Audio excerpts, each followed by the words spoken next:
Agora, dando continuidade aqui aos nossos tutoriais, nós vamos para as simulações no domínio AC, que são as simulações no domínio da frequência, que são muito úteis para avaliar o comportamento de capacitores, indutores, filtros com capacitores e indutores, conforme a variação da frequência. Para isso, vamos começar aqui com um circuito bem básico, analisando um capacitor. Então, vamos colocar uma fonte aqui, atalho V para fonte. Vamos colocar também um capacitor, atalho C. Vamos conectá-los com W. Clicando aqui para dobrar o fio. Só dar um zoom aqui, é só clicar no espaço, aí ele dá esse zoom. Vou colocar aqui também um GND, ou tecla G também, né?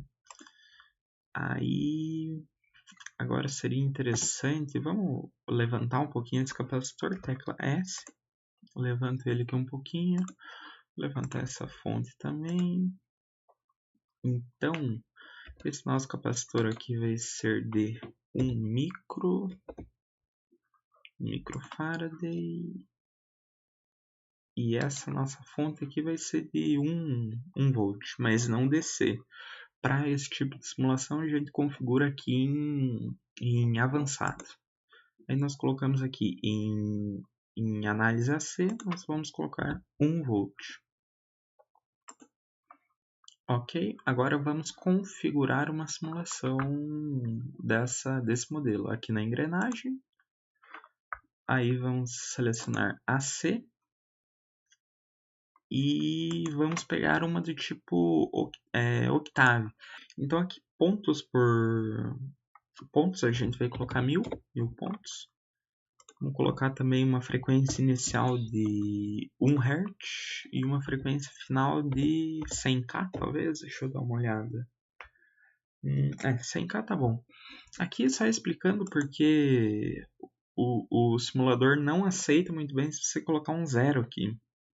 Por isso a gente costuma colocar um 1, porque ele entende que o 0 seria uma frequência de um sinal DC, né? E aí para DC ele usa essa simulação DC aqui. Então o mais recomendado é você começar em 1 sempre. Então vamos dar um OK aqui. Deixa eu subir aqui um pouquinho, diminuir aqui também. Ok, vou jogar isso aqui um pouquinho mais para baixo. Ok, então vamos simular. Aqui.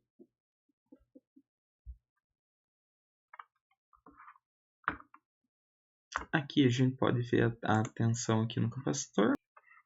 Aqui eu vou colocar em linear só para mostrar para vocês que a gente tem o 1 volt, né? Que é o mesmo que 0 em dB. Aqui é interessante a gente analisar a impedância desse componente aqui. Para analisar a impedância dele, basta a gente medir a corrente, a tensão que ele está submetido pela corrente que flui nele. Então aqui no gráfico, botão direito do mouse, adicionar curvas. Aí aqui a gente vai colocar uma expressão que vai ser a tensão no capacitor dividida pela corrente. Opa, isso aqui é corrente. Aliás, a tensão no capacitor. A tensão no capacitor dividida pela corrente no capacitor. Agora sim. Vamos dar um OK aqui. Aí aqui a gente pode ver. Opa, deixa. Aqui a gente pode ver que conforme a frequência vai aumentando, a impedância do nosso capacitor vai diminuindo. Por quê? Porque ele leva sempre um fator 1 sobre F, né? O que faz com que, conforme a frequência aumente, a impedância dele diminua, né? aqui, só deixa eu remover esse valor de tensão. Aí aqui aparece para a gente a fase também dessa impedância, né, que é um número complexo. Aqui a gente pode ver que ela está em menos 90, porque por conta daquela equação, né, da impedância do capacitor, que é 1 sobre J ômega C. Então, esse 1 sobre J introduz uma fase menos 90, né? Aqui a gente pode fazer um teste pro indutor também, né? Vamos clicar aqui fora do gráfico, vamos dar um delete, vamos apagar esse capacitor e vamos colocar um indutor aqui. O indutor é um pouquinho maior que o capacitor, né? Então sempre fica esse pedacinho aqui de fio. Vamos tirar. Vamos colocar um indutor de 1 milha, por exemplo. 1 milihenry, né? E aí a gente vai analisar a impedância dele. Lembrando que a impedância dele é um pouquinho diferente, né? Aí já é J ômega L.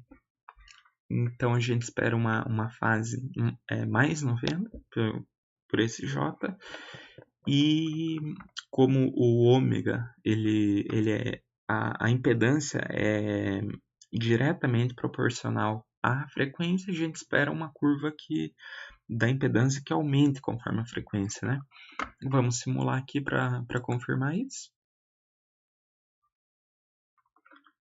Vamos plotar aqui, botão direito, adicionar curva. Vamos plotar a tensão no nó do indutor pela corrente no indutor. Ok? Ó, aqui a gente já consegue ver uma impedância que ela sobe conforme a frequência, né?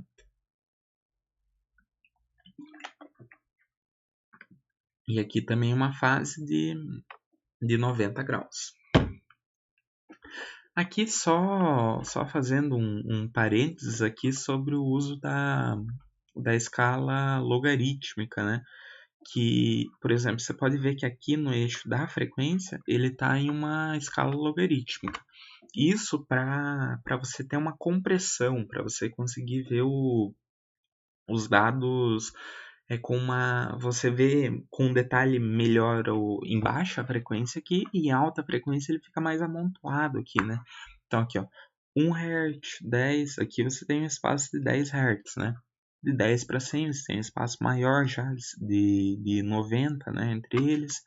Aqui, ó, de 100 para 1K já praticamente 900, né? Aqui, ó, do 1K para o 10K você tem 9.000. Então ele faz essa compressão, né? Aqui eu vou fazer um exemplo só para uma frequência mais alta. Então aqui no lugar de 100K, vamos colocar 100 MB. Lembrando que aqui o mega não é simplesmente assim. Ele é meg ou mega também. Então vamos dar um ok aqui e vamos simular. Aqui, ó, já simulou 100 MB. Ó, você pode ver que a impedância começa em 60K e termina em 600K. Agora, se a gente coloca em uma escala de dB aqui, você concorda, né? Que aqui entre o 60K e o 660K, você tem uma distância bem grande, né? Você não consegue ter uma precisão aqui Você erra um pouquinho aqui, você já erra por milhares de ohm, né? Já na escala dB aqui, ó, fica tudo mais próximo, né? Ou sem falar que a curva aqui fica linear, né? Não sei se vocês perceberam, mas era o caso do capacitor também. Deixa eu voltar lá no caso do capacitor também. Aqui, ó, atalho C. Aqui, vamos colocar um micro. Vamos simular. Vamos colocar aqui a tensão no capacitor dividido pela corrente no capacitor. Ok. Ó, você pode ver que em escala de dB ele é uma reta, né? Já em escala linear, você vai ter esse comportamento aqui de como se fosse uma parábola, né? Então, voltando lá para o nosso indutor, Vamos colocar aqui L de indutor. Vamos apagar esse pedacinho. Indutor de 1 mili. Ok, e vamos simular.